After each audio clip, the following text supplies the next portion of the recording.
Ladies and gentlemen, welcome to episode number 7 of NuffSaidTuSabe. So right now we got 1/4 of the host, Bobito, aka Bob, and then we got Nose, aka Nostradamus, the lone Spurs fan on the set, and then we got June up top. So to episode number 7, kind of excited. 7 is a good number, so we're gonna give you a little bit of everything on this one. Some interesting and funny things, some maybe emotional towards the end of the show for obvious reasons. Today being January 27th, we all know what happened around this time last year, so we'll get into that shortly, but we're going to kick it off right now with Super Bowl. Let's get into the last 2 games, the AFC, the NFC games. What do you guys think, and what do you guys got on the Super Bowl? My teams didn't make it, so that's a bummer for me, but June, what do you got? Yeah, I'm with you right there. The two picks that I had didn't come through. Both good teams, but they just too many mess ups throughout the game, and it happens. When it comes to the Super Bowl, I'm gonna give it to the veteran. Just because I think he is one of the greatest, and he's been proving it. This just adds to what who he is, to go from one team to the other, and then make it that same year. That speaks volumes on him. So he'll be chasing his 7th ring, and I'm going Bucks for the Super Bowl. You going with the Bucks? Yeah. I think I'm pretty tired of seeing Tom Brady in the Super Bowl. Yeah. Well, too bad. That's an understatement of the fucking decade. Jesus, like somebody else has to be there, right? Like, well, if he's the best, somebody else had a chance. So yeah, I know, but I'm just honestly, I hope I don't like the Chiefs because you guys know why. I don't want Tom Brady to win, so. Yeah, you want to throw you want to throw it at those Chiefs. You want to throw it back at those Chiefs' face. Yeah, that's what I want to do. You know what? I'm gonna go with the Bucks. Sorry. Well, I mean, I picked the Chiefs to win by 30. I think it was pretty close. Everybody was laughing at me, but Josh Allen is the truth, though. The Bills are on the come up. He is a good They quarterback. keep that team together to get a few more pieces on offense, and they're nice. Their defense was kind of their calling card, but that Andy Reid's a fucking genius. I said it last episode. It's hard to stop somebody like Mahomes with Andy Reid together. That's a perfect mix. I think they're going to go back to back this year. I think it's going to go fairly easily. I don't think as good as Tom Brady is, he's the greatest of all time, and it hurts me to say that because I don't like the motherfucker. I don't like him at all. But real recognize real. Tell me how you really feel. Tell me how you really feel. Yeah, man. Look, he's the best who's ever done it. But fuck him, though, because I wanted to see A-Raj. I want to see the teacher versus the student. And he broke that up for me, that son bitch. But, it is what it is. And I got Mahomes and company by 13. All right. I think, between Green Bay, Tampa Bay, 2 legendary quarterbacks, like 2 of the best to ever play the game, Hall of Famers, no doubt. But who had the better team? There's obviously Brady with a good defense on his side, and he had weapons. And Aaron Rodgers couldn't. He was just off. The defense kept, putting him on his heels, man. And he just couldn't. And it doesn't take nothing away from Rodgers.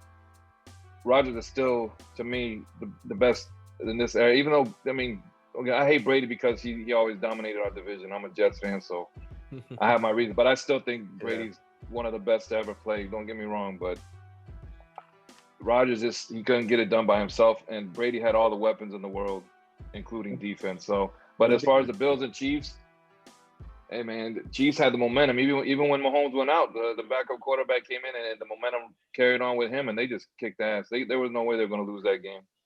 Yeah, that's just my opinion on it. But so, as far as the Super Bowl, I don't know. I want Brady to lose. I don't want to hear no more Brady fans talking. I'm tired of it, man. I'm tired. Like I said, respect to Brady. I don't care what anybody says. That he needs to lose. I'm tired, man. I'm tired. Hey, this is his 10th Super Bowl appearance. Greatness. He's great. Don't get me wrong. He's great, but I'm not. I don't have to give him flowers. Fuck him. I'm not giving him flowers. That's how I feel, man. Fuck the guy, man.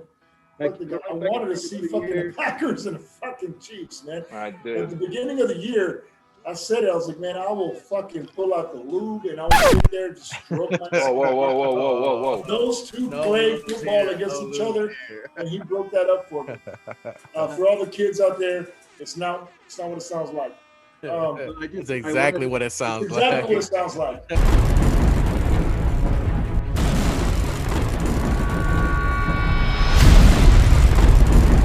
I don't know how that can sound different than what you said. I'm not sure if I can take another year of my little brother bothering the shit out of me. I'd rather that than a Tampa Bay or New England fan. New England fans still cheering on, thinking New England won because Brady won. Fuck New England Patriots. Yeah. The Tom Brady, Tampa Bay. Shout out to my cousin Xavier because he lives there in Tampa Bay. But shout out to Raphael, aka Bug, the only Chiefs fan I know. As Bug would put it, go Chiefs. He doesn't know no better. That's how we really pronounce it. He's been in America for 35 years. I don't know. Hey. Still can't pronounce it correctly. It's all opinion. Nobody's right or wrong. This is all opinionated at the end of the day.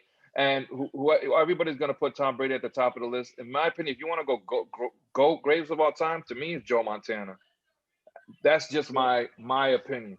I used to love the 49ers when I was younger. So. I just never, when he went to the Chiefs, I was kind of sad. You know why I didn't like the Chiefs when he went? I didn't like the color scheme. So I just stopped watching football. I didn't like red and yellow. I was not a Hulk Hogan fan at all either. I hated Hulk Hogan because of red and yellow. Because of the colors. Warrior, Macho. Yeah, I didn't like the scheme. I don't know. So, hey, that's true. but growing up as a kid, Yeah, growing up in Puerto Rico, I didn't really have like a team. So I went for the Raiders because of their color scheme. All I knew was, that black and gray, like you just it give that rugged feel. Shut up, Carlos. So Spurs, Spurs, yeah. But yeah, exactly. Like when you're younger, like this is my thing. When I was younger, I liked the 49ers. Jerry Rice, Ronnie Lott, Roger Craig, Joe Montana. Like those guys to me were like the best of the best. I got put on the football by a friend of mine. Ken Norton Jr. Yeah, Ken Norton. That was before he went to Dallas. He came to the Cowboys, right? Yeah. So we got a couple of them. But you know what I'm saying? Like that's why I think Joe Montana, because I was young and I really was into football as a little kid, and that's like a childhood thing. But no question, Tom Brady's gonna be first ballot, undisputed first round Hall of Fame. That's what he's doing is great. But a lot of it's coincidence. This will be 7th championship. He picked a team that was already kind of like up there. Yeah. Just like Steve Kerr when he went to the Warriors, that was Mark Jackson's squad that we put together. Yeah. And then just KD was just the icing on the cake. I wonder if Tom Brady gets frisky and polishes his rings and starts like doing some sexual stuff in the bedroom with all his Not said. So carrying on to the next subject. Yes. Not said.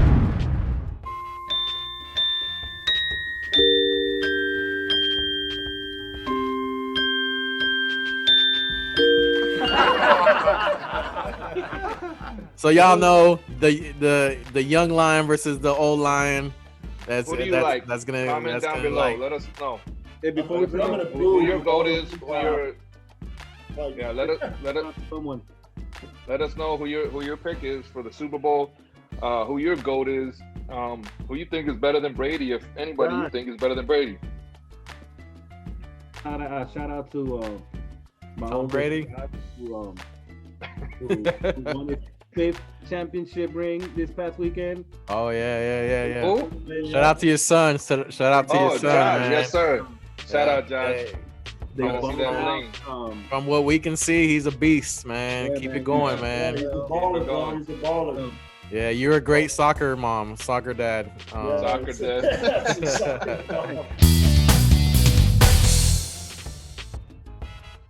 Hey, That's what we do, man. We support. I gave him all those signed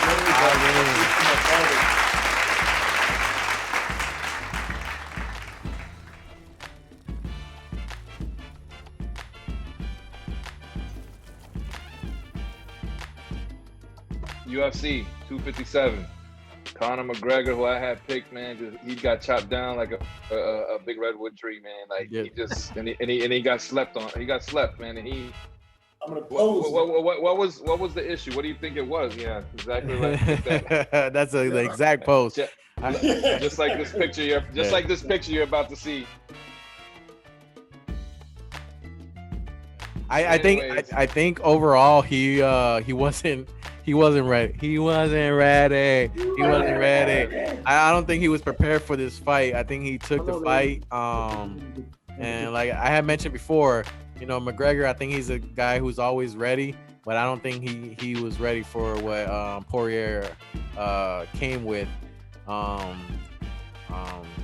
one point, McGregor looked good because he was getting him a few shots, but he got miscarried. There was a couple of times that he hit him and he kind of stunned. What's his name? Poirier, or whatever. And he stunned him a couple of times. I thought it was gonna be it, but then this dude kept chopping and got him. Sweep the leg. Sweep the leg, man. Johnny. Yeah, got him in the leg and that knockout, man. I brought it up earlier. Nasty. When you know somebody's just a striker, try to take them on the ground if they don't got no, strong ground game. That's logic, right? You know, and he did just that, and well, he didn't even have to take him on the ground because he pretty much knocked him on his ass, and that was it.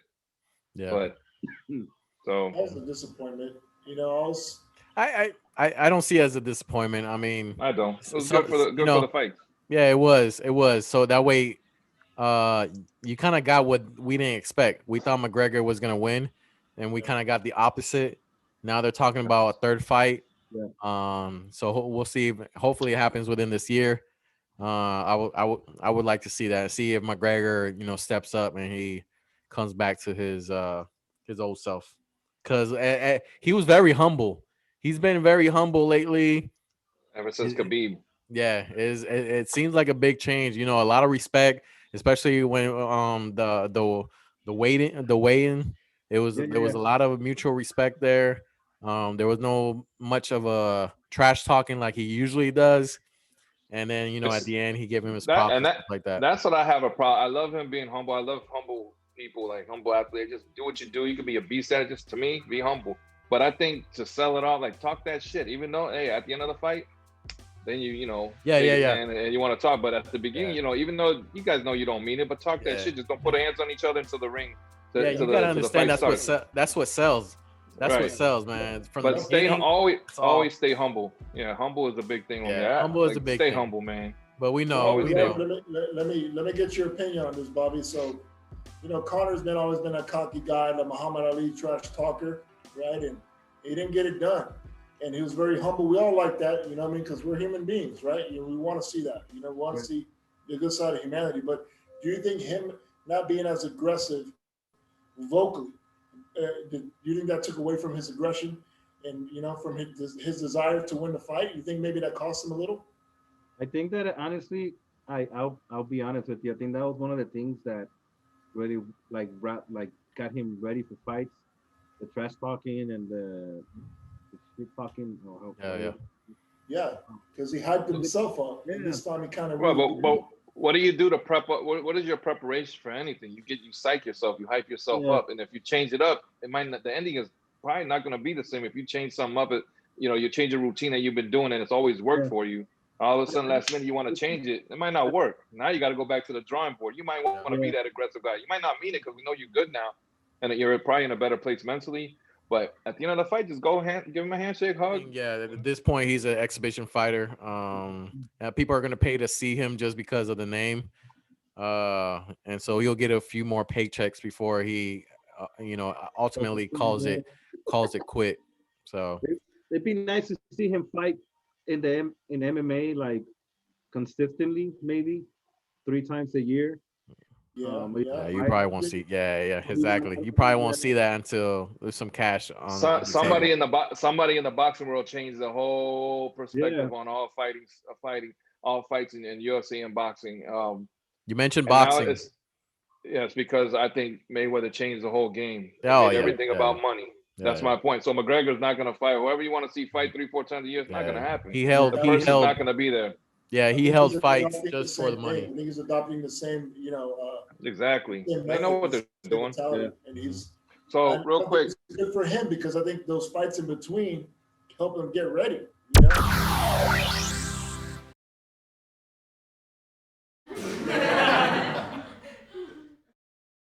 We're going to change gears for a minute right here. We're going to go boxing, and we saw a little ad about Ryan Garcia and Pacquiao. Yeah. Bob, this is your little area. What is this true or is? Supposedly it's in the works, man. He ain't taking the Tank fight. Tank has been fucking tweeting about it, talking about you fucking said and went on Instagram and said that you're gonna do it. And I told you, like, watch the episode. I told you that the fight ain't gonna happen. I didn't see no. I didn't know this was in the works either because I saw both. Garcia had a poster for Tank, and then he had one for Pacquiao. Pacquiao's a shoe, and I think he's gonna kind of like lose this fight, kind of just play with him a little bit. Pacquiao's gonna take the L, gracefully bow out, kind of, and give Garcia the nod to. I don't think that get another opponent that's good. I agree. I don't think people knew that this fight was happening. The reason why is because of the weight that Garcia Ryan fights, and they haven't even announced what weight they're gonna fight at. It's Garcia moving up to welterweight. That's a huge step from lightweight, where he fights at, or is Pacquiao dropping, right? So there's still a lot of ins and outs. So I still think Pacquiao's gonna beat shit out of him. That's my opinion. I'm kind of hoping it does, because I think it'll wake him up. I know Garcia mentioned Pacquiao in his last interview and stuff like that. That it would be a dream for him to fight, Manny Pacquiao. Kind of like, the new line coming in, and for the old line to give him the reins. So so it could be a nightmare, or it could be a dream, or it could be a nightmare. Could Pacquiao just come over and fuck his whole shit up and say, look, wait, you're not ready? Say, you know what? I want to let you box me, and I'm gonna play with you. Yeah, and then let this old man whoop you a few times, so paga respete, papi, no respeta lo. Thank you.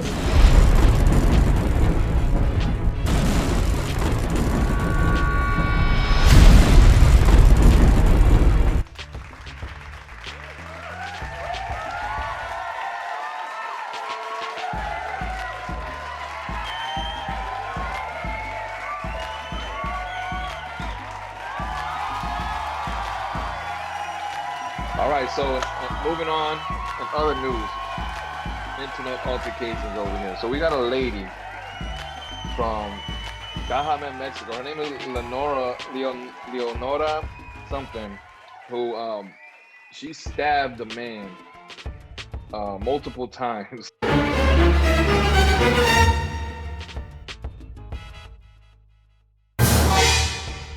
Over a picture she found of him with another woman. Robert, please explain what went on. Leonara. Le voy a llamar Doña Leonara, okay? Doña Leonara. So, according to the news report, he scanned some pictures of her when she was young and photoshopped them into a picture of him now. And he kept his pictures in his phone as a memento, right? That's why he wanted to remember his wife. Just hold on, Bob. For the record, she was thinner in the pictures and had makeup on. She was younger. Okay. I haven't seen thinner, younger, and had makeup on. Okay, go ahead. Sorry, so, justamente la doña had trust issues from the beginning, okay? So, encuentra el teléfono, she finds the phone and stabs the shit out of this man. Stab Judah! Her husband's like, what the fuck is happening? So, according to the reports, it was actually her in those pictures, and she was younger, and she didn't recognize the picture, so she stabbed the man, and the man ended up in the hospital, I guess, fighting for his injuries have not been yet to be disclosed, but she is taken into custody and behind bars pending charges. Right. And he's being right now treated for multiple stab wounds over a picture of him and his wife, who his wife is the one that did the stabbing, stabbed Judah. I like that. So, yeah. So this lady found these pictures on his phone.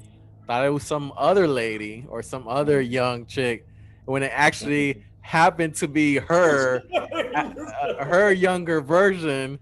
One, how do you not recognize yourself on the picture?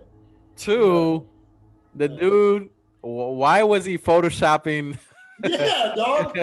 Why is he photoshopping old pictures of her into That his? is a very good question. Why didn't he have to have a younger her next to recent him? I'm assuming. That's what I'm guessing. That's kind of creepy. That's kind of creepy. I don't think any of us have ever even thought about doing that. Never. So, from what I hear, his name was Juan, right? And another Juan. Hey, nobody named here Juan. We use nicknames. Bites the dust. We use nicknames here. All right.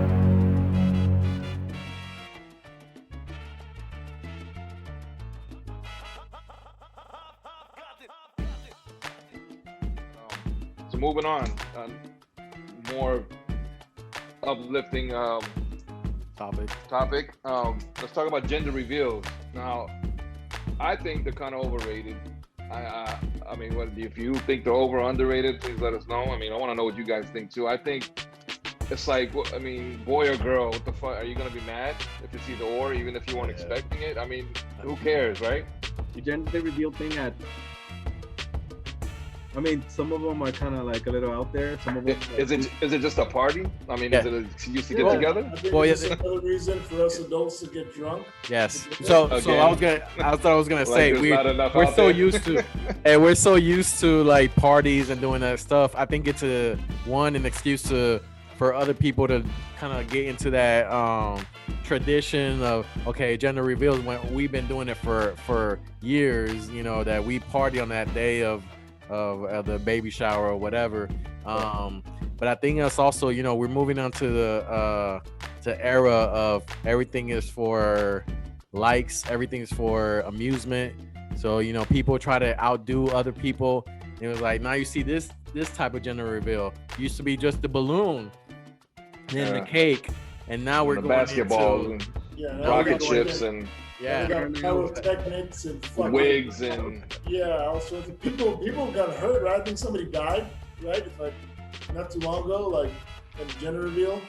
Like, dog, it's not that serious. It's an excuse to party. It's kind of fun if you're drunk and you got money on it. I mean, that's cool, you know. But at the end of the day, like, I'm talking about for the right. I mean, at the end, I'm talking about for the parents. I mean, is it really? Are you gonna not love the child anymore? Like, I agree with you. Like, I'd be kind of mad if I bought all these girl clothes, if it's a boy. But if it's the other way around, fuck it. I'm gonna name her Carlos and she's playing fucking football.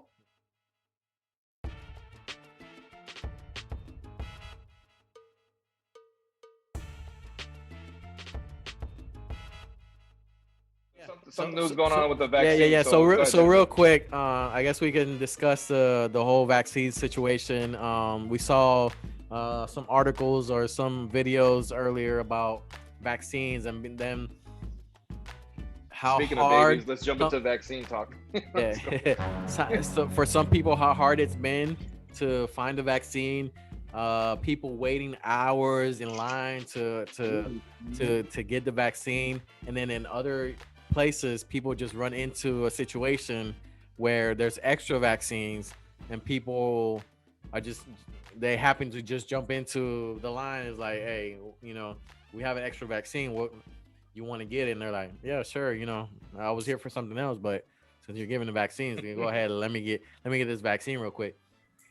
Which I don't doubt it's happening. I really don't doubt it's happening because it's a logistics thing too. You know, you're ordering all these vaccines, expecting all these vaccines, and they're not getting to the proper people. And how the message is coming out, the communication with the whole vaccine thing it's you know, they're breaking it down, which at first I understood it, but now we're to the point that it's like, okay, we've been waiting, you know, a while. Why isn't it already being given to the general public? Yeah. For those who wanted the vaccine at the beginning, vaccine came out mid-December. For those who wanted a vaccine that qualify, either your medical personnel or whatever do wanted to get it, you should have got it already. You should have been waiting those lines in the beginning. Now we should be starting to break it out to the general public so that way we can get moving with all this.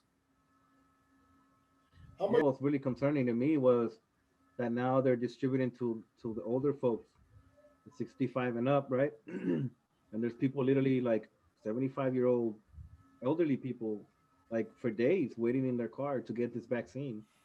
Um, when they have, then when they were told, yeah, come get Yeah, it, and then you yeah, literally outside waiting for 2 days. yeah. Yeah, they need to find a better way of distributing this because that's Yeah, ridiculous. I mean, it should be just like stick, put throw Oh, away, next go. person, boom. Yeah, go. Yeah, Somebody yeah. else gotta wipe down, disinfect. Somebody else got to bandage. Somebody else got to give them the paperwork for this and that. There's got to be a system because if they're expecting 1,000 people waiting in lines, if you said 2 days, I don't know if that's fact or that's just something you're saying, but no, that's actually the ridiculous. fact. Watch this So video. I mean, you got. I'm not having my parents. I'll be damned if my parents wait No, that's 2 what days you in should- a line for a Yeah. vaccine. That should be. Look, if you can't make it to where you just kind Yeah. of like keep it moving. Make appointments. Yeah, yeah. I mean, So- as so long that's- as they stay inside and don't go anywhere, that's make an appointment. Yeah, So yeah. that appointment comes in. So that's the other issue. The other issue is that these people who are waiting for all this time are people who don't know how to make a virtual the appointment virtually. So you have older folks who are over that age that do not mess with computers, and if they can't or they don't know how to find that, they just show up to the place. Oh, this is where we get the vaccine. We'll just wait here, not knowing Right. that all these That's- other people had already called ahead or have Right. appointments that are going No, before them. that's understandable. They need to have a system put in place for them also, for older people who forgot or don't know how to operate a phone or a computer. I mean, that's understandable. You get older, you forget things, or you just don't learn things as well as you used to. So So this is it. Back in 1947, New York was able to distribute 6 million Yeah, almost 7 million. Yeah. for I can't remember what disease it was, but they were able to do it in a month. 6 million people. Now think about that in 1947, and think about how technology or the resources we have now, and we can barely distribute this thing for elderly folks. Man, it's just to me, it's a bit of a to me it's a bit of a disaster on a kind of way. You know what I mean? Like it is. they were supposed to be prepared for this, and it's Yeah, I mean, who dropped the ball on this? Like, who Yeah. dropped, because so Go it's ahead. not supposed to cost anything. And Right. also there's it's supposed to be free. The government's supposed to provide this to That's what I actually thought, stop this yeah. pandemic and the actual spread of the virus, right? There's people, well, during the actual reporting, they found out that in the black internet, the black market of the internet, they're actually selling it like for like $500 pop.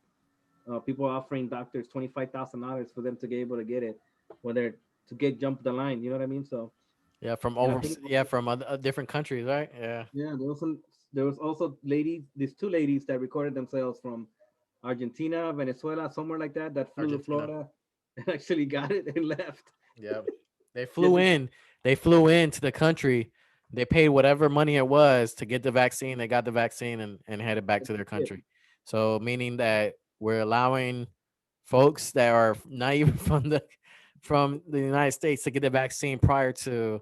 So that's kind of suspicious. Who knows where the vaccine originated from? Because anybody who's in that front line could be like, yeah, I got you. Just give me just give me $500 and I'll push you in front of the line and yeah, they're gonna inject you with fucking, with fucking mojito. You know what I mean? You don't know what you're taking. You know what I mean? No, and I think that's where I think that's why there's such what's the I want to use the correct word here. A lot of people don't believe in the vaccine. A lot of people don't want to take the vaccine because they feel like there's all these conspiracy theories that you're getting a chip on you and it doesn't work.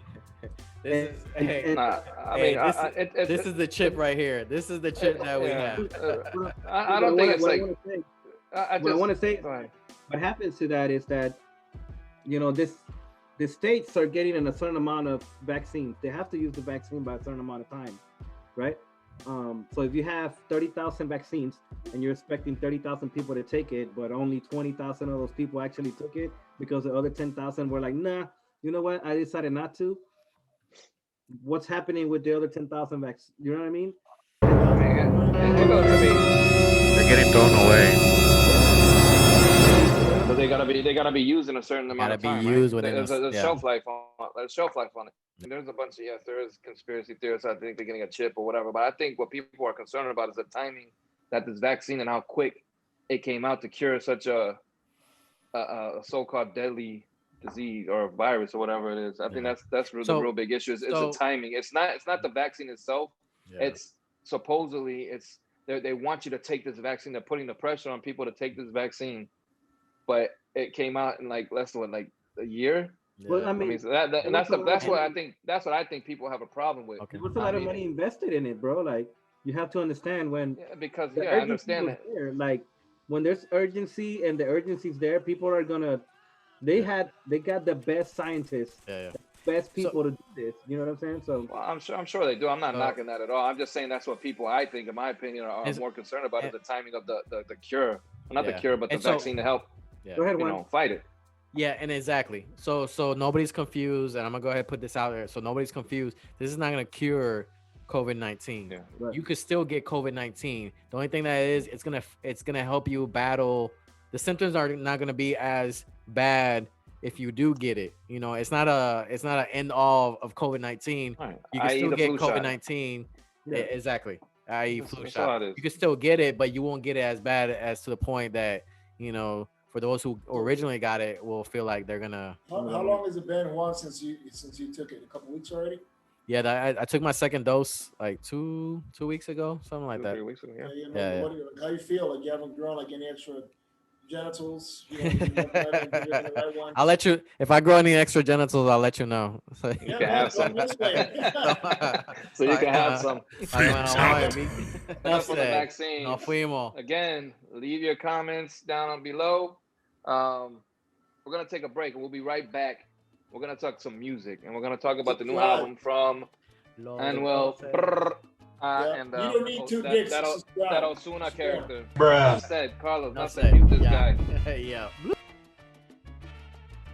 Para decir que me disculpo absolutamente con nadie. Nosotros somos los dioses. Los intocables, ¿viste, cabrón?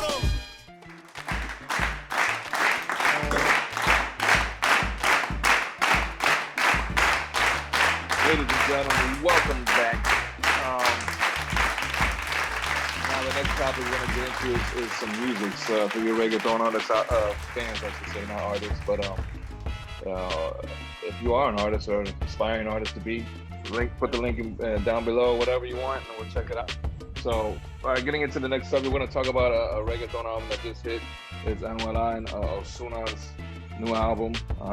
June, go ahead and like you just mentioned, the reggaeton album that just hit last Friday. Los Dioses, Anuel AA, y Ozuna. I guess we're gonna discuss. We'll touch on each of the individuals as artists. Go ahead, Bob. What was your take on the album? I thought it was okay. I thought the album was good. It had its moments. There were some songs that I thought were a little too odd and a little weird for the image that they're trying to portray. It's a lot of romantico songs, I want to say balada in a way. They kind of sound like a balada for a minute when Ozuna was singing. Well, that's his MO though. That's Ozuna's MO. Yeah. Well, his current, like in the past years, has been more of a softer touch on reggaeton, the whole romantic scene of reggaeton, compared to when we kind of like, at least when I first heard Ozuna, it was during the time that both him and Anuel were doing like shows together, and I think it was 2015 around that time frame. It's kind of when they both kind of like exploded. And he was singing, but he was singing more like trap, right? But when he was singing a lot of trap and it was like more street. Now it's like now he's, I mean that's his niche, that's what sells, I guess, for him. But that album, I liked it, but it's not something I may bump on by myself. Like the whole track, like the whole album. I think that okay. Because of who they are, I think we were expecting more. Yeah. I think that's why I was like, I was kind of expecting more, but at the same time, I was like, those two together don't kind of really. They don't go. Yeah, they didn't. You think they don't go? I think for the most part, and this has been in the history of reggaeton, it's always been somebody who can sing and someone who can rhyme. Yeah. So to my opinion, I think it does go well to a certain extent. I just think for this album, they went too much on the Ozuna side, and not too much on the rap side, which kind of like what I was expecting. So the reason why I say that is because the Bad Bunny and J Balvin album was fucking fire. And right, like you can see those two, like, okay, those two gel well. This album didn't represent what I think Ozuna and Anuel do as artists. Okay. Kind of left me like with wanting more, and at the same time, kind of left me like, oh well, it was okay. Yeah. And you mentioned wanting more. Same thing. I think there's only like, to the top of my head, there's 4 songs that I can like that stand out to me that I can like continuously bump. According to them, they recorded over 20 songs. Yeah, over 20 songs, and only 12 made up to this album, but that they're planning on releasing another album later on with those other songs that they did. I wish they would have got more rap, more trap into the mix. It seemed like there's a lot of songs that were soft, and to me, it started running into each other. They started sounding the same. There's only like 2 that kind of like stood out from the rest, and everything else kind of sounded the same. Yeah, and it sounded like it wasn't really like put together well. You know what I'm saying? Like as far as that too. I think you made a good point, Robert. Like it didn't really flow. Yeah, like it would have mixed up the tracks on the album a little bit better. Yeah.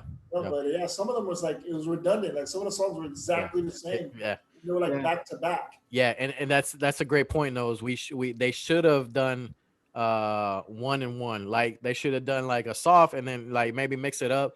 And I know they tried to mix it up. Porque tienen la canción que a ti te gusta. What was that? The last song that they have in the que es como un corrido. Ajá. De municiones. Municiones. Yeah, municiones, which is different. Something different. I think I think it brings another crowd in. If you weren't already into that type of music. Okay. Speaking of that, so was anybody expecting this collab from these two? Because to me, I mean, I would have never seen it coming from these two together. Like I think Ozuna and somebody else, maybe. Well, I don't know. Daddy Yankee and Ozuna probably would have been better to me. I don't know. No, it was something that was expected from them. I didn't think it was gonna come out now because it was nothing the fans wanted. Yeah. I thought they had some kind of beef within the past few years. I think they hinted on that too in a couple tracks. We're friends now. We're pals now. Yeah. I don't really care if you're pals now or not. I want to hear good music. Like when I look at I think of like that Rock G's track. Look, you look a little body. That's who Anuel is to me. And that's what he's good at. So who would you guys rather collab with? I mean, give your answer. Like Ozuna and who, and Anuel and who would you rather have seen? Oh no. As far as with them, I couldn't. I think it's just them because they came up together. And it's like saying Arcángel de la Ghetto. They came up together and then a split. It's like signing Lennox. They came up together and then they signed his own. Oh, so they worked together before when they were younger or something? Yeah. I didn't know that. Okay, that's why they did the song. Yeah, when they started and people started hearing them, la canción 69, la canción 69 que salió, esa fue una de las canciones que en verdad put them out there, for the audience to hear. Is like, oh shit, Ozuna, something like softer melody, and then Anuel that was like more street. So that collab kind of like stuck to them, and they've had a few songs together that stood out. La ocasión, it was one. Yeah, there's been a few. And ocasión, so apparently, who was it? Arcángel didn't want Anuel in that song. Arcángel wasn't down with what Anuel was doing. He wanted somebody else in that song, but De La Ghetto fought for Anuel to be in that song because his verse on the song just hit hard. So Yeah, they were able to do it. him and Ozuna are the one that made that track what Yeah. it Yeah, it blew was. them up. Yeah, You the know what I mean? chorus. Yeah, the chorus was Osuna singing. So that's kind of what made the song. Yeah. But I as want to far apologize. I want to apologize to all of Puerto Rico, all of Manuel's fans. I know himself because when I first saw him, like on a video, saw his name. I didn't know. I didn't know that they were putting like Latino tracks on like on BET and stuff like that, or on videos. And I read the name. do they was still like, have do they double A still have battery, videos? Who's Ano? You know what I mean? Like, but I was like, oh, I'm well. What did you call him? He's my favorite artist right now. He's been for a couple years now, and I think to me it was a little bit disappointing. Yeah, because I wanted to see more of the What did you call him at first? I didn't hear you. Well, no, because I saw He called him I saw Anal. and I saw double A batteries. So I was like, Anal. I don't know what's going on. So, ain't no. double A. I was like, yo, like what if my son's reading this shit? Like son's reading this shit. But no. But like obviously that he's like for real, like he's my favorite Okay. artist right now. So on a scale of 1 to 10, what do you guys give this album? 6.5. I give it a 6.5, 7 for my 7. end. I'll give it a 7 because of that collab. I think it could have been done better with them two. Like I said, I think I don't know. It's just my opinion because I go more for the rap type style. I agree. Yeah, I think it left us kind of empty. Like, okay.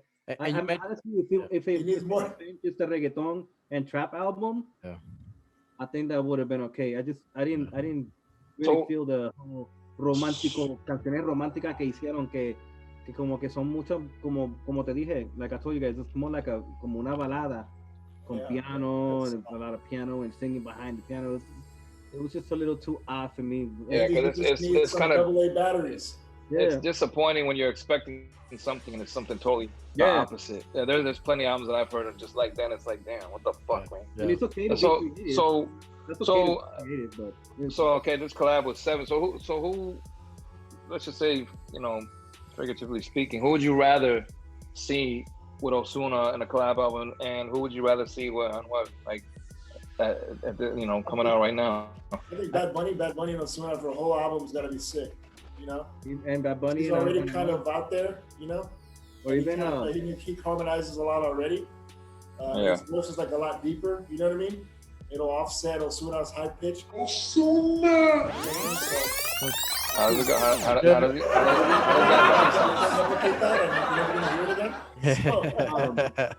I'm gonna enhance it so you'll see. All right, give him the auto tune. The auto tune, yeah. Kind of odd and cool would have been maybe like Anuel and J Balvin también. I think that would have been kind of cool. Just because of the two different styles that they have. You know what I'm saying? One's not like the other, right? One's like totally opposite. Yeah. One performs with blow up dinosaurs on stage, and this one's pretty heavy on the machine gun. You know what I'm saying? I don't know if they will go hand in hand because J Balvin is like, I don't want to see a Tyrannosaurus Rex Barney on stage with a machine gun. I wonder if they're like people there with their kids. Mira el dinosaur, papi, chequealo. Dinosaur. But you mentioned collabs, and this is the ultimate collab that I wanna see. Hopefully before I go is the whole Daddy Yankee and Nicky Jam. I want to see that collab happen. I want to see them get back together to do something as a whole album. Yeah. I think I feel like it's something that they want to work on, that they've been working on, and hopefully when that concert comes out, like I can go and make that trip. Yeah, look, man. You know what's coming. It's coming up here first. Yeah. Before it goes down to Texas. So I'm more than welcome. Bring the family. Let's go. Well, I think it'll start. Do like 6 days back to back. So yeah, it's gonna start. I bet you it's gonna start in Puerto Rico. Then it's gonna go to New York. It's gonna down to Miami, Orlando, and then So you guys are gonna have multiple California. shots. Y'all want to come up here? Y'all more than welcome to stay here. We can. Hey, I go to all the concerts, man. I want to see all the. I want to see a fucking Triceratops. I want to see a fucking Ankylosaurus, a Brontosaurus.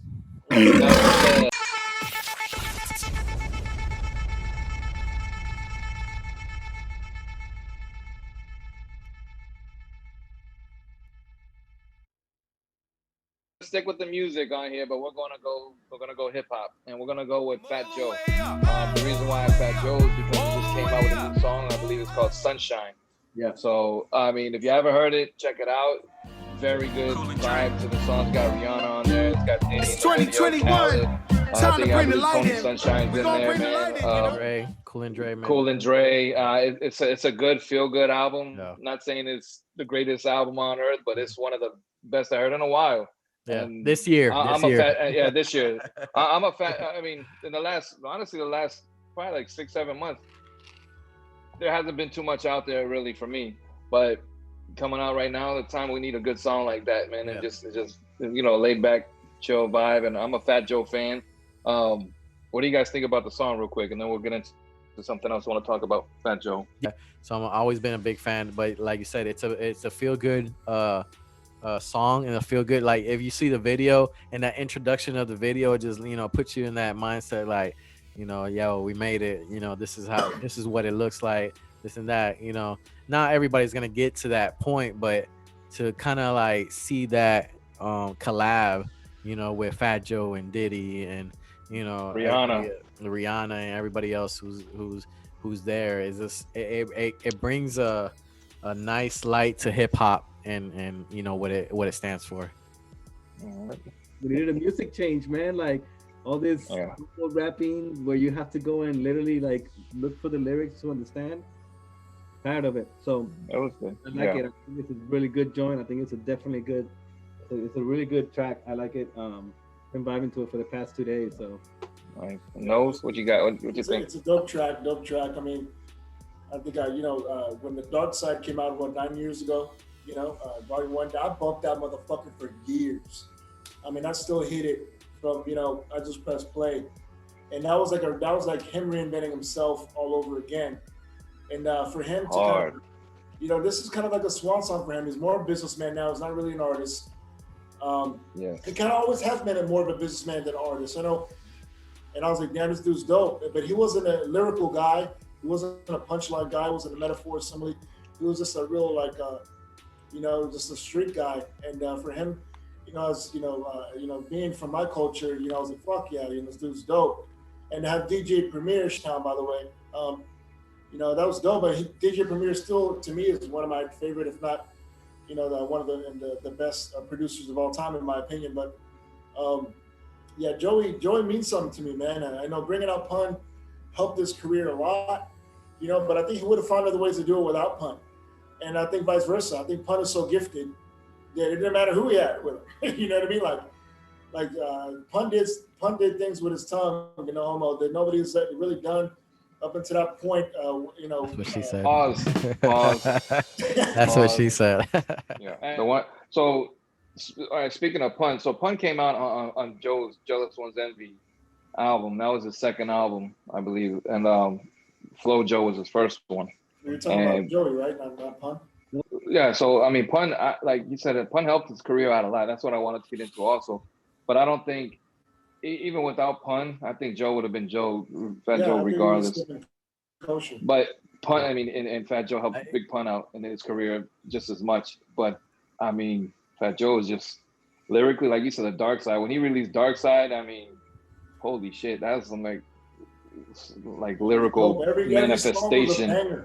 Every song. But I listened to Don Cartagena a lot because that was the year I got married at the time, and that album came out around the time, like right before, and that shit right there, I know I listened to that shit heavy, that Don Cartagena, and then Jealous One Still Envy and Basic Training and all that stuff, man. Like it put you through albums to me. Yeah, it put you through some things. Yeah, man. So the Fat Joe's career, as far as album wise, I mean, probably the one I really haven't heard much of, and that's just me, is probably FloJo, other than FloJo. When Jealous One's Envy came out, that's when I started listening to him more and more. And then when I heard Big Pun, and then Big Pun released, I mean, shit, it was just nonstop from there. But I mean, Big Pun's a different topic. We could talk about Pun some other time. And I'm not gonna go into because like Big Pun, we probably could talk a whole episode about Big Pun, but in my opinion, I think I give it to Fat Joe. He has the skills, he has everything, but I think Pun pushed him to that commercial side of the house that now everybody knows who Fat Joe is. But when we talk about Fat Joe, you'll always bring Big Pun into the conversation. So that's just for those who, from the commercial side of things to where he was more popular, I guess. I just look right now, this dude's been rapping since '93. Mm-hmm. It's crazy, right? Like, FloJo, I remember the video back, that was a long time ago. To be able to maintain that. And to me, he's always had relevance. That's pretty cool, man. Like, honestly, he's always been involved somehow. Yeah, exactly. He's always had his hands in a cookie jar, and whether it was bringing out DJ Khaled, and Miami Cats. Well, DJ Khaled was one of his first, one of his that's first true. Producers or DJs or something like that. If I'm not mistaken, I gotta look more into it, but. Khaled was one of the Terror Squad DJs from back in the day, and then to push others too to form Terror Squad. Terror Squad to this day, we still think about, when you think about Terror Squad, you think about that era, and they were making hits. Didn't French Montana do some work with Fat Joe also first before they got really famous or no? I don't think so. I think he did. He did a bunch of mix. About that also. I think a lot of mixtapes went in too. He did a bunch of mixtapes called Mac and Cheese. I remember one of our homeboys, Gage. He put me onto this dude named French Montana, and he kept saying Mac and Cheese, Mac and Cheese. I'm like, what the fuck who's French Montana? What's this thing with Mac and Cheese? That's how I know French. I don't know. I'm sure he did something with Joe. They're both from the Bronx. So we can talk about some other time, but it was just he raps so differently back then than he does now. But enough said. Enough said on that. I thank everybody for tuning in. If you want to got any topic suggestions or anything like that, again, let us know in the comments below. And I love you too, Robert. You already know.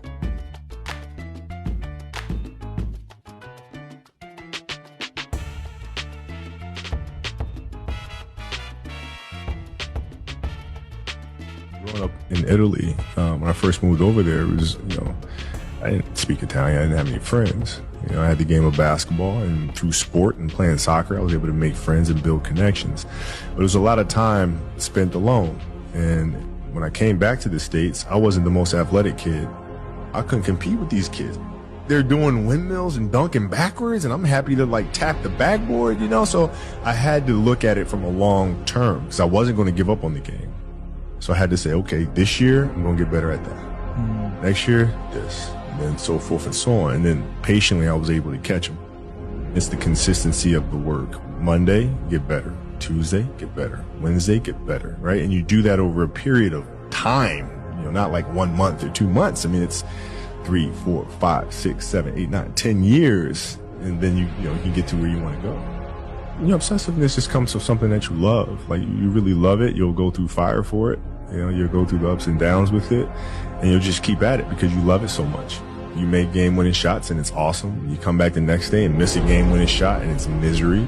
And then the next day comes, and you're back playing again, and you understand that life has this cyclical nature where it's, what you do on Monday, it's fantastic, but then Tuesday is a bad day. But guess what? There's Wednesday. Every day is just constant improvement, constant curiosity, constantly getting better. The results don't really matter.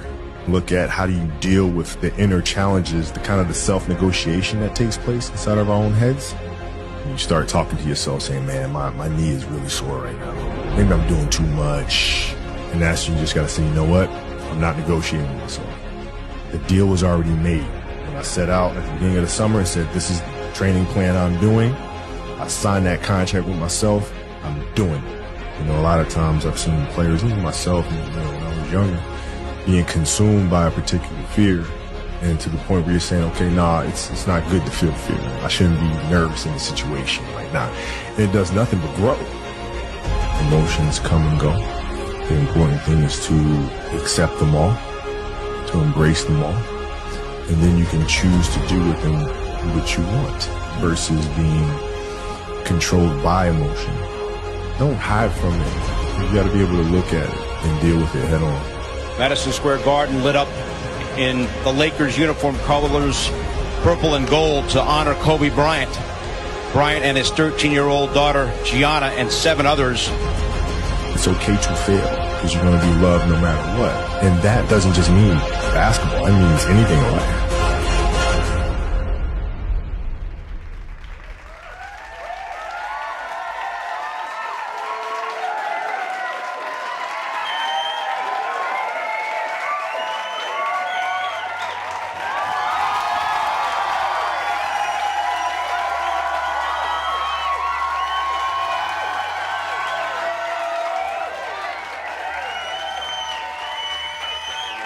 Talk about a legend,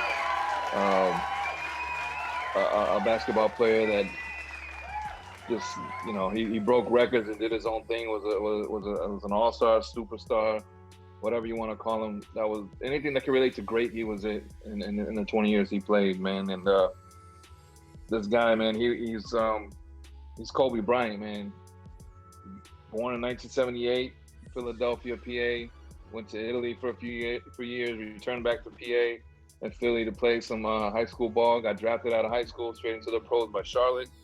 Got traded to LA. The rest is history, man. So yeah. This is, you know, with the 1-year anniversary death, I think it was yesterday.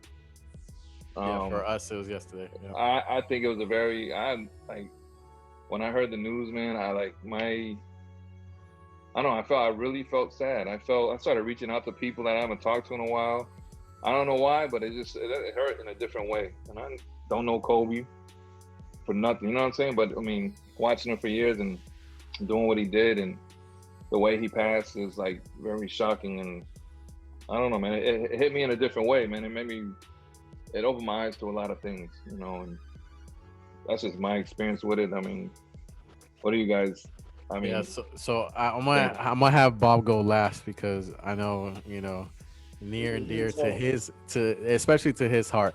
But for me, you know, it's when you think about the things like anywhere, anytime, you could be at work, you could be at home, you have something in your hand, you're about to throw it away, and you have some distance between you and the trash can, and you're gonna attempt that shot.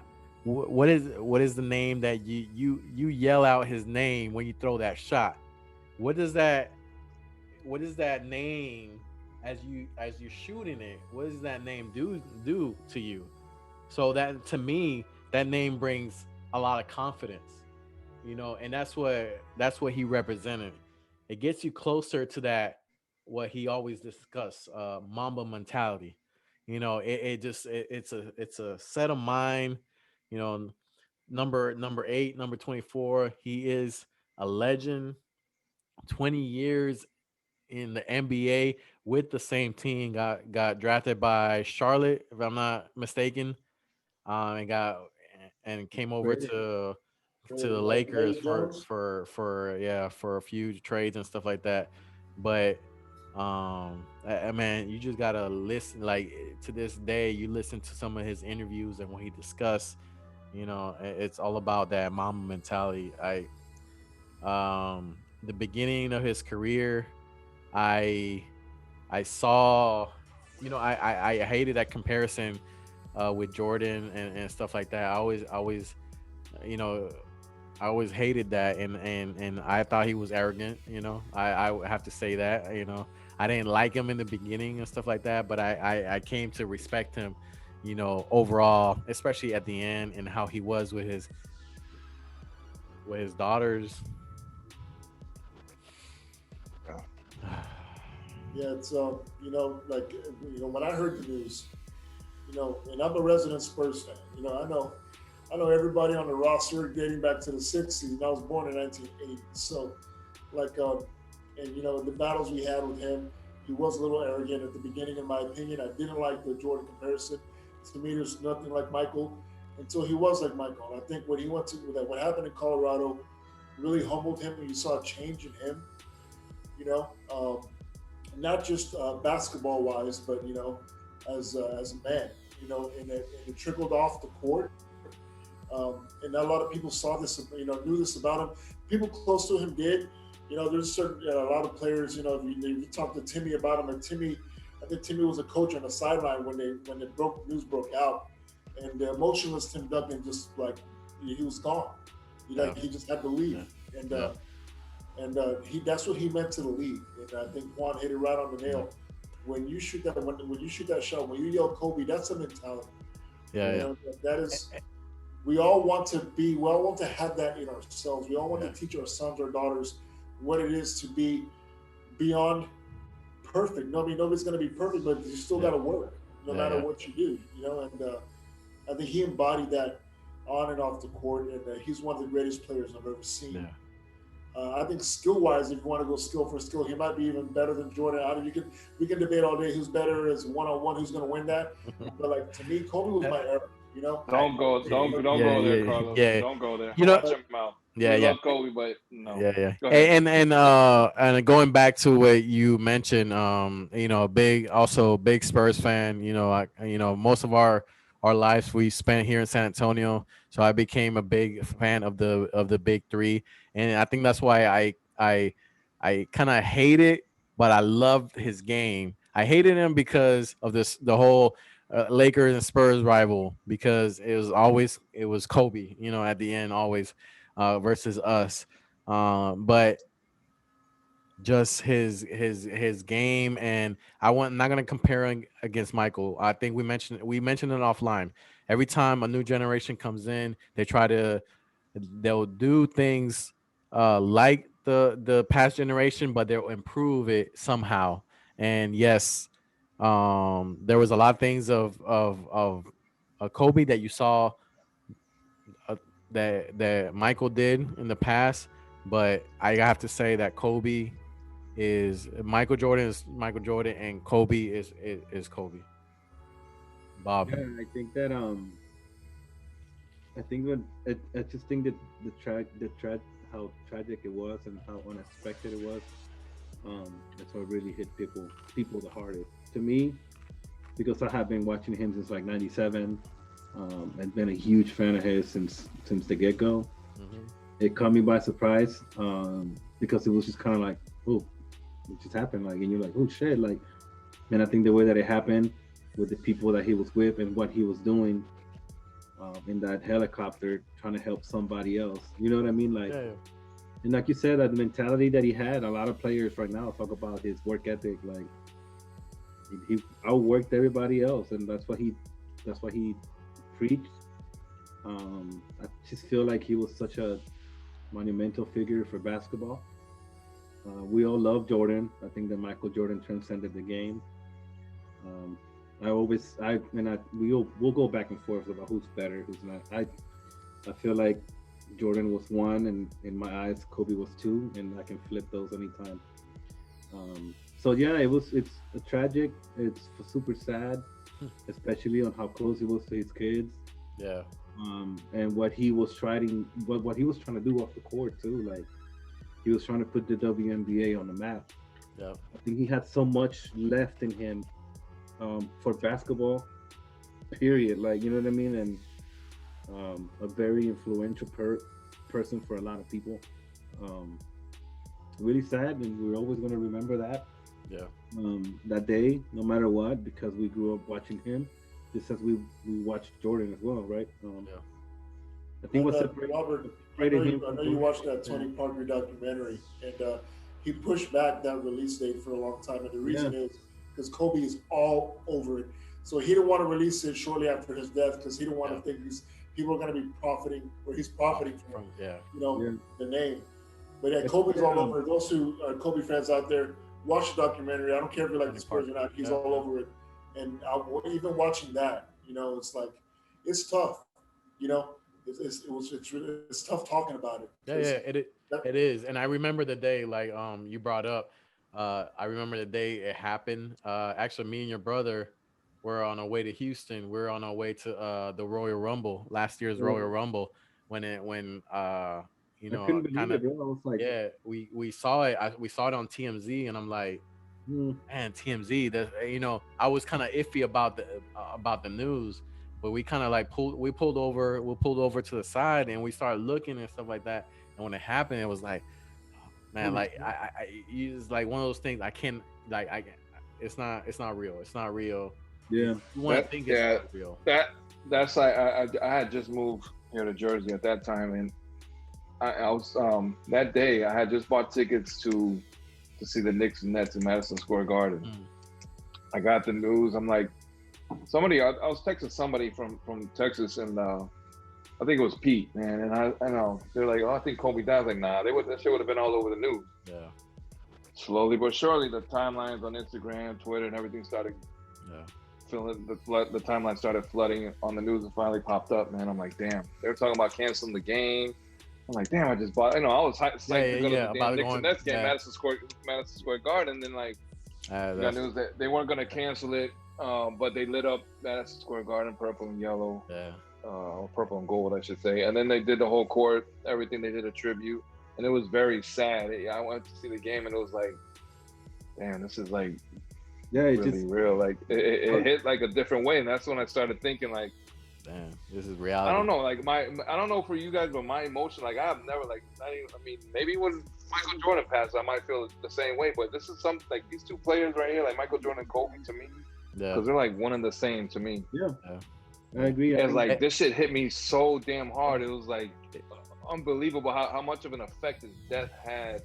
I mean, I wanted to like, I was walking to the arena like kind of like teary eyed, like what the fuck? I literally like, I remember hearing the news, and Josh had baseball practice, and the whole time we were practice, I was like, nah, that can't be true. That can't be true. And I think we were still talking through that group chat, and I got home that night, and I was having a few beers with Miami, and I literally started crying, bro. Like if it was like someone like close to me, you know what I mean? And I think the impact that he had on people, even if you didn't like him, he still made an impact on some, like on people, on the sports level of it, and his attitude towards achieving goals and what he wanted to do, and that, I think that just speaks for itself. I think that's what separated him from Michael Jordan. I think, and we all know Jordan worked hard, right? And I think we all know that, but I just think on how Kobe spoke about that, and he talked a lot about that, like what really made him successful. I think that's what separates him from Jordan, because Jordan really doesn't talk much to the media or does like interviews like that. You know what I mean? And Kobe went out. He did. But that's why a lot of people were like, "Oh shit!" Like it's sad, really sad day. May he rest in peace. Him, his little girl, his daughter, like, Gigi. worse for me when I heard it. The helicopter too, man. Like definitely. And like we were saying earlier, or I was talking about, we were on our way to another event, like you, Big. That night you were going to the game. We were going to me and Bug. We were going to Royal Rumble, and at one point we were like, damn, should we even go? I felt terrible, I felt terrible, like, right? It was disrespectful in a way.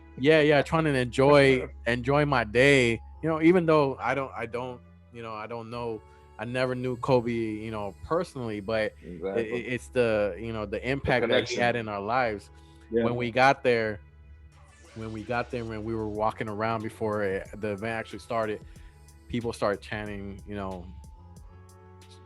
chanting his name, and that just gave you like goosebumps, and it was a surreal moment. For real. It was. Same thing at Madison Square Garden that day, man. It was, everybody was cheering his name, and it was like, what the fuck? The moment of silence kind of killed me, man. It was like looking at his picture on the Jumbotron. It was like, ooh. It's like you can't believe he's gone. You know what I mean? Like very unexpected, tragic way to pass. I mean, and let's not forget the other people that he was with either, because they're definitely not forgotten, because I mean, those are human lives that got taken at the same time, man. And to include his daughter, and that, I think that's the part that for all of us, it hits us the most, because we're all fathers. The bones, man, when you think about it, bro. Like we're all fathers, and if we go, we go. But when you're talking about your child, to go at such a early age and that's a conversation having so much that none of us ever want to potential. have with your spouse. You know what I mean? Like, I don't want to have that conversation with Nayeli about, about Robert. Like that's so uncomfortable to even think about that. That's a possibility, and for that to happen to not only Kobe Bryant but all the other, the people on that plane, there's also on the helicopter, daughters on there also. It's like fuck, what do you say? What do you do? In that scenario, it's hard to put yourself in, in that situation. One of my actually one of the funniest commercials is the olives. That's probably one of the funniest commercials I've seen about Kobe and Jalen Rose. Yeah. The fact that he scored 81.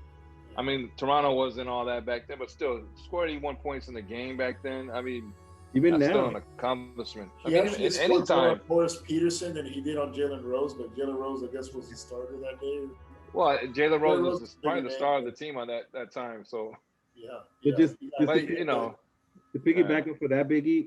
When I was watching that game last night, Kobe had 62, and I think the Dallas Mavericks had 61 by the end of the game. That's crazy. That is amazing in itself. Like, and that was a month before he dropped the 81 on Toronto. So, I mean, that year he was there, bro. Like, that year, the thing, he won those games. I mean, it's not like he didn't lose those games, right? So, I mean, to do that and actually win, like I say, like when Jordan dropped, what was it, 63 on Larry Bird, but they lost the playoff game. I mean, he obviously lost to a better team, but that was I think it was like a first round playoff, so they were playing for cutthroat at that point. But I was like, I was way better than that because you scored 61 and 3/4 and you won the game, 81 in a game, but you won the game. That's incredible. I mean, to lose is something else. But I remember watching that game with Ricky, my brother Ricky, and we were just sitting there like, oh, this dude can't be stopped, bro. Every time he touched the ball, he will either make a shot or they will foul him because they couldn't guard him. You know what I'm saying? Like, it's just incredible. Like, just to watch that, like, holy shit, like, when you're on the zone like that, like, it's incredible. I've been in that position. I think it was against you. And some apartments we used to play against on Thousand Oaks. I think I was in the zone one time and you're like, damn, bro, you can't fucking miss. I was like, I know. I just keep shooting. I can't. And Robert kept guarding me, and I just, fuck you, Robert. Get off the court, man. You're playing too good at defense, but you're not stopping this shit, man. Just say it anyhow. Hey, you mentioned the commercials. To me, my favorite Kobe commercial is the one with Kanye. The Kobe, Kobe. What is the system? The Kobe system commercial with Kanye. He's in the crowd. He was like, so I'm already the best. What do I gotta do? Do more. I was like, more. Well, what more did you ask? It was like, more. Do better. Like, it was like, and Kanye was like, what the fuck is he talking about? Like, I don't think Kanye interpreted that right. When he said do more, he didn't say do more opiates. So, yeah, for real. But go ahead. But taking that concept, even though you think you might be the best at that craft, to elevate yourself even higher, to have that mentality constantly. And that's what Kobe was about. We just discussed that.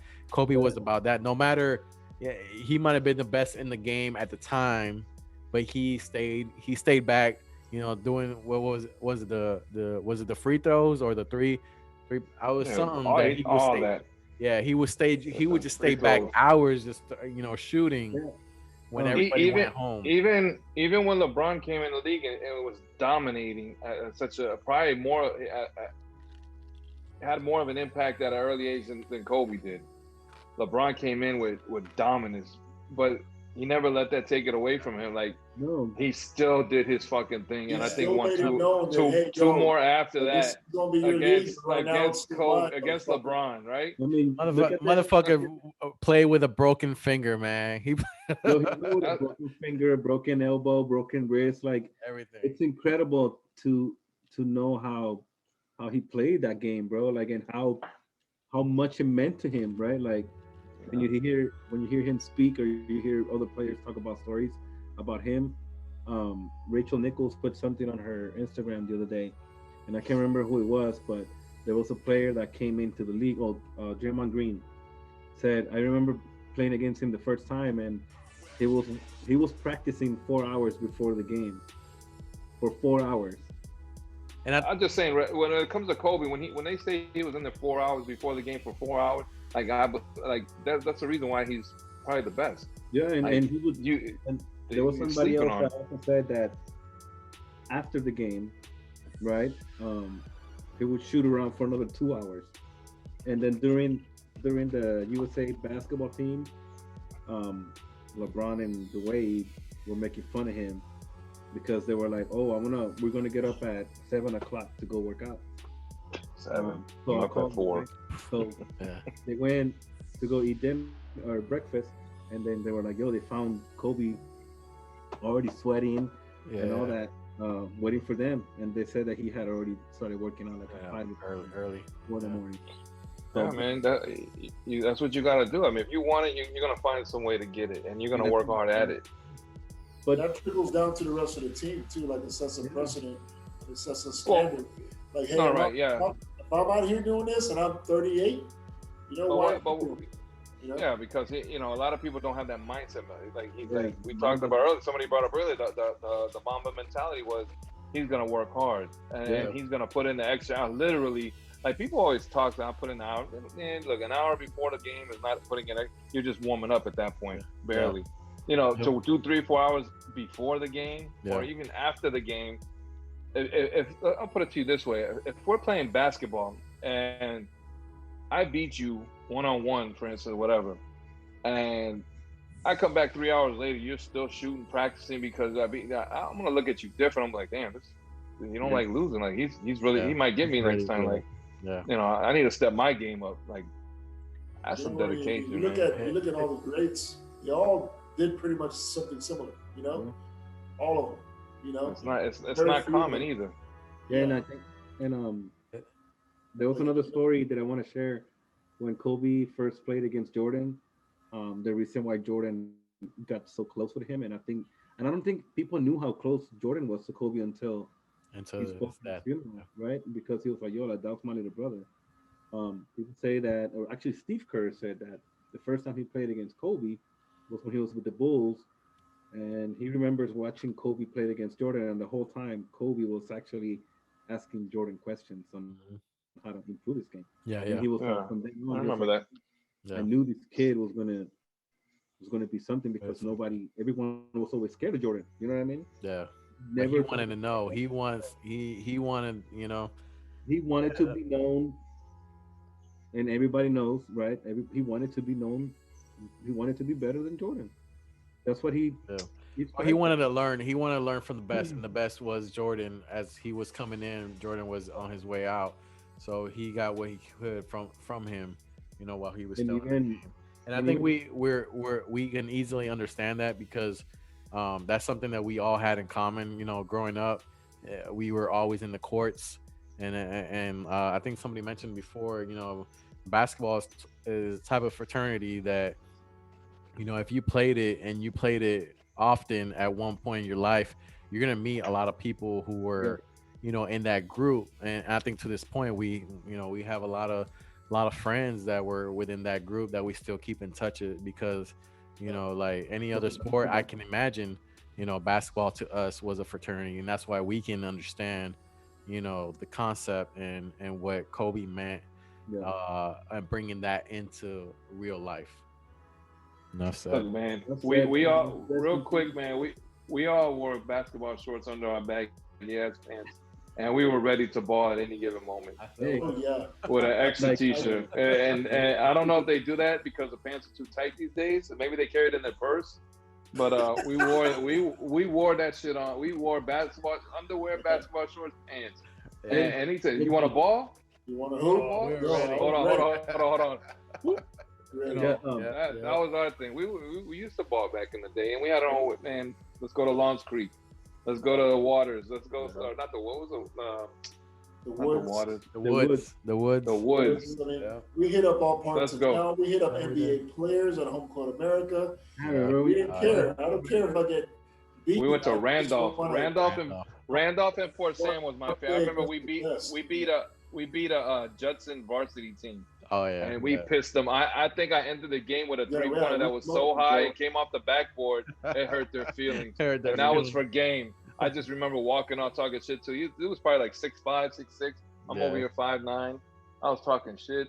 They had a Cold big hard squad, shit. and they were rough too, man. They were rough. Fuck We them. need to have a segment on just that. Just so people understand. Oh, I got video of Can Brown Ball we- Ruckus. Can we bring him? Can we bring out the video? We check it on. We check it on. I want to wrap up this segment with this, man. He's a 2-time scoring champ, 5-time NBA champ, 15-time All NBA, 12-time All Defensive Team, 96, 97 All Rookie, 4 times ASB MVP, All Star MVP, 2 times 2008. Finals MVP, Yeah. 2007 and 2008 MVP, 18-time All Star, man. 18 times. That's he, and I'm sure that was his rookie year. I think it was his rookie year. He didn't make the All Star, right? Yeah. His first 2 years. And one other time, maybe the time he was hurt. And just to He was think, hurt the next year. hey, and just to think, what pick was he? Yeah. I think he was. He was like he was a low 13. first rounder, right? He was like He was 13. 13, right? Well, he came out of high school. I mean, Yeah. and he was a shooting guard too. So I mean, they were looking for, back then I forget who was in the draft. I think Steve Nash. I think Ray Allen was in his class. Stephon Marbury. There was a couple of heavy hitters. That was probably 1996. This Probably year, the best class of pure talent. Didn't Ray Allen talking about best class, this year is the Hall of Fame, where it's going to be him, Kevin Garnett, and Tim Duncan. God, that's gonna be crazy, man. Not having him there. Yeah, that's gonna be very emotional. Yeah. Yeah. Yeah. It's gonna have us all Both crying. of them were very close with Kobe Bryant. So Definitely. Mamba mentality out. Here we go. Yeah, man. Enough So, said. real quick, I want to end it like this, man. I'm just gonna go down. We're gonna have a moment of silence, man. This right here on the anniversary of his death. So.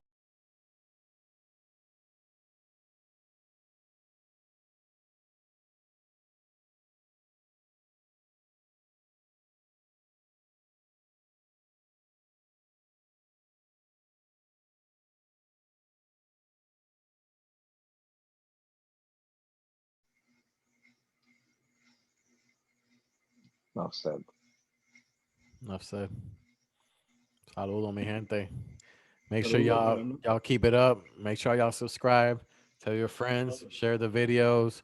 We're gonna continue this. Definitely staying, with us here as we continue this journey. NuffSaidTuSabe. Saludo, mi gente. subscribe. This show is a lot, extremely emotional, for the passing of Kobe. But next segment, you never know who's going to take the Kobe. Love, Ahí lo dejamos.